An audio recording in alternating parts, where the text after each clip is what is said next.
कहानी कोई आम कहानी नहीं, ये उस युग की कहानी है जब हड़प्पा सभ्यता के स्थानीय लोगों ने अपने यहाँ शहरी सभ्यता का विकास किया था। लेकिन कई वर्षों का सूखा झेल रहे इस शहरी सभ्यता को छोड़कर वहाँ के लोग दूसरे शहरों की तरफ पलायन करने लगे ताकि वो जिंदा रह सके, उनका जीवन बच सके। लेकिन प्रकृति को कुछ और ही मंजूर था।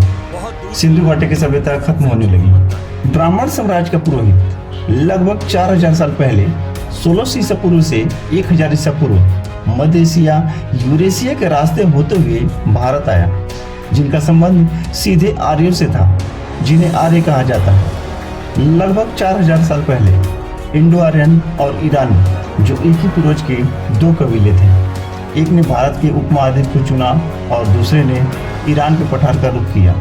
ये वही आर्य थे जो संस्कृत भाषा बोलते थे, जिन्होंने संस्कृत भाषा और वेदों की रचना खुद के लिए की, खुद के लिए सामाजिक ढांचा बनाया और खुद को भगवान का दूत भी बताया और यहाँ के स्थानीय लोगों के साथ घुल मिल गए। इंडो आर्यन मूल निवासियों से इतना घुल मिल गए कि उनके साथ उनके कुछ पूजा पाठ को भी अपना लिया ताकि उनको कोई भ्रम न हो कि उनके साथ छल कपट होने वाला है। समय बीतता गया और खेल शुरू हुआ। काम के आधार पर बड़ व्यवस्था बनाई गई और सबसे निचले पायदान पे यहाँ के स्थानीय लोगों को रखा गया, जहाँ से उनका शोषण शुरू हुआ। कहा जाता है कि जाति ऐसी होती है कि जाति ही नहीं, जिसकी जमीन पर पैर रखा उसे ही शूद्र बना दिया। दरअसल कहानी है उस दौर की जब इंडो आर्यन सिंधु नदी के छोटे छोटे पर्वतीय मार्गों और नदियों को पार करता हुआ भारत आया और भारत के उपमहाद्वीप में सिंधु नदी के किनारे बस गए। ये मुख्य रूप से खानाबदोश और चरवाहे थे जो नए चारागाहों की तलाश में आए और धीरे धीरे सिंधु नदी और गंगा के मैदान में बस गए। माना जाता है आर्यों का मूल निवास स्थान यूरेशिया क्षेत्र था, जहाँ से वो हिंदू कुश पहाड़ियों को पार करते हुए भारत आए। ये अपने साथ घोड़े, हथियार और रथ भी लाए जो दूसरों पर हमला करने के लिए थे। भारत में आने के बाद वो सबसे पहले सप्त सिंधु के क्षेत्र में बस गए। सप्त सिंधु का मतलब होता है वो 7 नदियां, सिंधु, झेलम, चिनाब, रावी, ब्यास, सतलज और सरस्वती नदी। भारत में आकर अपना वर्चस्व लहराया, कब्जा किया और खुद को भूदेव बताकर भारत के मूल निवासियों को उनके घर से बेघर कर दिया और उनकी जमीनों पर कब्जा कर लिया, क्योंकि अब वो शूद्र बन चुके थे। शूद्रों ने विरोध किया, लेकिन आर्यन हथियार के दम पर उन्हें मारने लगे। स्थानीय लोगों के पास कोई हथियार नहीं था, विरोध करने के अलावा कुछ नहीं कर सकते थे। कुछ दशकों बाद वेस्टर्न सभ्यता के लोगों का भी भारत में घुसपैठ हो जाता है, जिसे हम ईस्ट इंडिया कंपनी कहते हैं। 31 दिसंबर 1600 को लंदन में ईस्ट इंडिया कंपनी की स्थापना की गई। 1608 में मसाले के व्यापार के बहाने भारत के सूरत बंदरगाह पे कब्जा कर लिया। उन्हें पता लग गया था कि भारत एक खुशहाल फसल और उपजाऊ पैदा करने वाला देश है। स्थानीय लोगों ने उन्हें भारत से भगाने की कोशिश तो की होगी, लेकिन आर्य जो खुद को भूदेव बता रहे थे और अपने साथ जो हथियार लाए थे उनके बल पे और अंग्रेजों के साथ मिलकर यहाँ के बहुसंख्यक मूल निवासियों पर कब्जा कर लिया। समय बीतता गया। धीरे धीरे अपने को भूदेव कहने वाले लोग जो मध्य एशिया से भारत आए, अपनी ताकत और चतुराई से अपना साम्राज्य खड़ा किया और अपने साथ लाए धर्म को फैलाने लगे। उस धर्म में ब्राह्मण, क्षत्रिय, वैश्य और शूद्र, इन चारों कड़ियों को जोड़ा गया। लेकिन एक हिस्से में आई बर्बादी और गुलामी। जो भारत के हकदार थे, मूल निवासी थे, जिन्हें शूद्र कहा जाने लगा, उन्हें गुलाम बना लिया गया। शूद्र ऐसा शब्द था जो केवल गुलामी करने के लिए बनाई गई थी। खुद को भगवान के साथ जोड़ा और इन देश के मूल निवासियों को अछूत बताकर अलग कर दिया। कहा जाता है कि भगवान का नाम लेने पर भी इनके जीभ काट दिए जाते थे। भगवान का नाम सुनने पर इनके कानों में शीशा पिघलाकर डाल दिया जाता था। मुलाकर के नाम पर उनके औरतों के साथ जो मध्य एशिया से आए लोग थे दुर्व्यवहार करते थे। जितना बड़ा औरतों का स्तन होगा उतना ज्यादा मुलाकर की वसूली करते थे, जो उनके लिए असंभव था। खाने बिना मरने वाले लोग भला मुलाकर कैसे चुकाते। शायद जिस ईश्वर को उन लोगों ने बनाया दूसरों पर अत्याचार करने के लिए, उसकी भी यही मर्जी थी। औरतों के साथ जबरदस्ती करना, सती के नाम पर उन्हें जिंदा जला देना, शायद उनका यही परिवेश था। देश के मूल निवासी बहुसंख्यक को शूद्र कहा जाने लगा। उत्पीड़न शूद्रों पर इतना बढ़ गया कि ब्रिटिश हुकूमत राज करने लगी। शूद्रों को गुलाम बना लिया गया और जो हजारों सालों से चल रहा था उसमें और बढ़ावा हो गया।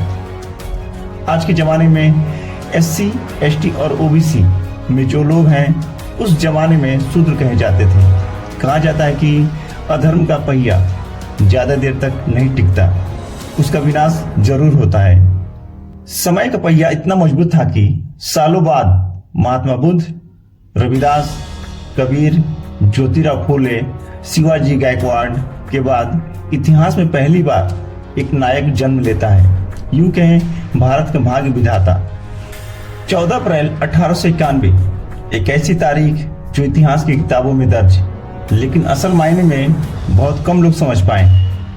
इस दिन गरीब परिवार में जन्मा एक बच्चा, जिसे समाज ने अछूत कहा, पर वही बच्चा आगे चलकर भारत की आत्मा बदल देगा, किसी ने कल्पना नहीं की थी। उसकी कहानी केवल एक व्यक्ति की नहीं, बल्कि करोड़ों दबे कुचले लोगों की आवाज है। दरअसल ये कहानी है उस व्यक्ति की जिसका नाम था भीमराव रामजी अम्बेडकर। 14 अप्रैल 1891 को महाराष्ट्र के महू जिले में एक दलित परिवार में एक बच्चे का जन्म होता है। घर में खुशहाली थी। खुशहाली एक बड़े त्योहार की तरह मनाई जा रही थी। माँ बाप ने जिसका नाम भीमराव रामजी सकपाल रखा। उनके पिता रामजी ब्रिटिश सेना में सूबेदार थे। 1848 में जन्मे सूबेदार साहब ब्रिटिश सेना में 14 साल तक हेडमास्टर रहे। वहाँ स्कूल में सभी सैनिकों को इंग्लिश पढ़ाते थे और उन्हें अच्छी एजुकेशन भी देते थे। साथ में वो संत कबीर के भक्त भी थे, जो अपने बेटे भीमा को भी संत कबीर के बारे में बताते थे। महाराष्ट्र की महू की धरती पर जन्मे भीमराव गरीबी और जातिगत भेदभाव से जकड़े।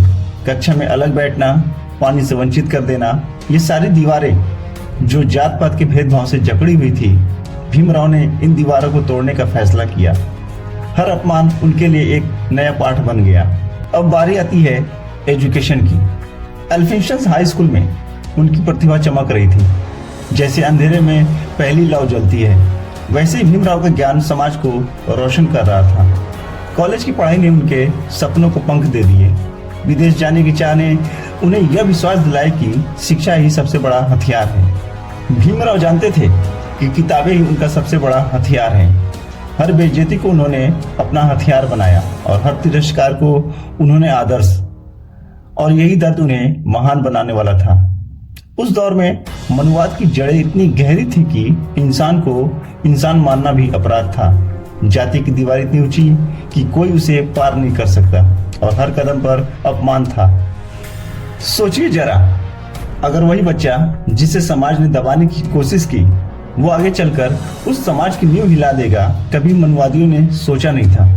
मनवाद कहता है कि कुछ लोग जन्म से ऊंचे हैं और कुछ लोग जन्म से नीच, पर भीमराव ने तय कर लिया था वो इस झूठी व्यवस्था को तोड़कर दिखाएंगे। भीमराव के लिए शिक्षा पहली सीढ़ी थी। भीमराव ने पढ़ाई में अद्भुत प्रतिभा दिखाई। उनके पिता ने उन्हें पढ़ने के लिए उनका हौसला बढ़ाया। किताबें उनका सबसे बड़ा हथियार थी। वो जानते थे ज्ञान ही वह ताकत है जो जंजीरें तोड़ सकती है। हर किताब उनके लिए एक तलवार थी, हर शब्द उनके लिए एक ढाल। धीरे धीरे उन्होंने साबित किया कि जाति से बड़ा ज्ञान होता है और यही ज्ञान उन्हें दुनिया की सबसे ऊंची सीढ़ियों तक ले जाएगा। विदेश यात्रा और संघर्ष के लिए भीमराव ने यात्रा शुरू की।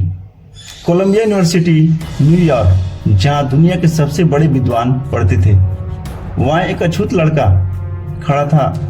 उसने साबित किया कि प्रतिभा जाति से बड़ी होती है।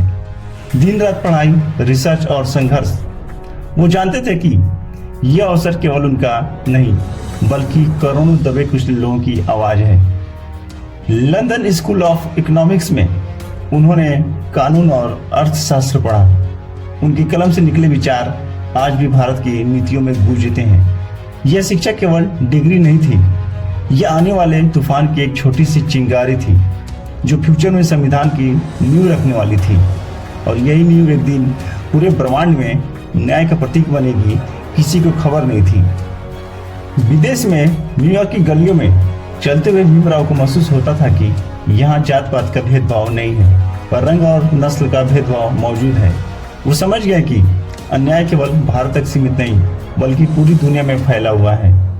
कोलंबिया यूनिवर्सिटी में पढ़ते समय उन्होंने समाजशास्त्र, राजनीति और अर्थशास्त्र को गहराई से समझा। उनकी सोच थी कि अगर समाज को बदलना है तो उसकी जड़ों को समझना होगा। दिन रात लाइब्रेरी में बैठकर उन्होंने किताबों को हथियार बनाया। उनके प्रोफेसर भी उनकी प्रतिभा देखकर हैरान थे। एक अछूत लड़का जो भारत में पानी तक छू नहीं सकता था, अब दुनिया के सबसे बड़े विद्वानों के बीच खड़ा था। यह केवल शिक्षा नहीं थी, यह इतिहास का मोड़ था। भीमराव जानते थे कि यह अवसर केवल उनका नहीं बल्कि करोड़ों दबे कुचले लोगों का है। उनकी हर उपलब्धि उन लोगों के लिए उम्मीद थी जिनके पास उम्मीद तक नहीं थी। कोलंबिया से पढ़ाई पूरी करने के बाद भीमराव लंदन पहुंचे। लंदन स्कूल ऑफ इकोनॉमिक्स और ग्रेज इन में उन्होंने कानून की पढ़ाई की। उन्होंने देखा कि कानून केवल नियमों का संग्रह नहीं बल्कि समाज को दिशा देने वाला साधन भी है। उन्होंने तय किया कि भारत लौटकर हुए कानून को अपना हथियार बनाएंगे। लंदन की गलियों में चलते हुए उन्हें याद आता था जब गांव में उनके स्कूल के बाहर बैठना पड़ता था। अब वही बच्चा संविधान और कानून की गहराई समझ रहा था। उनकी आंखों में एक सपना था, एक ऐसा भारत जहां हर इंसान बराबर हो। लंदन की पढ़ाई ने उन्हें और मजबूत बना दिया। उन्होंने समझा कि समाज को बदलने के लिए केवल भावनाएं नहीं बल्कि ठोस कानून चाहिए, और यही सोच आगे चलकर भारत के संविधान की नींव बनेगी। विदेश में शिक्षा पूरी करने के बाद जब भीमराव भारत लौटे तो उन्हें लगा कि शायद अब समाज उन्हें स्वीकार करेगा, पर वापसी पर वही पुराना अपमान उनका इंतजार कर रहा था। रेलवे स्टेशन पर गाड़ी से उतरते ही लोग उनकी जाति पूछते, सरकारी दफ्तरों में उन्हें नीची नज़र से देखा जाता। उनकी डिग्रियां, उनकी प्रतिभा सब बेकार थी, क्योंकि समाज की आंखों में केवल उनकी जाति थी। भीमराव समझ गए कि असली लड़ाई अब शुरू हुई है।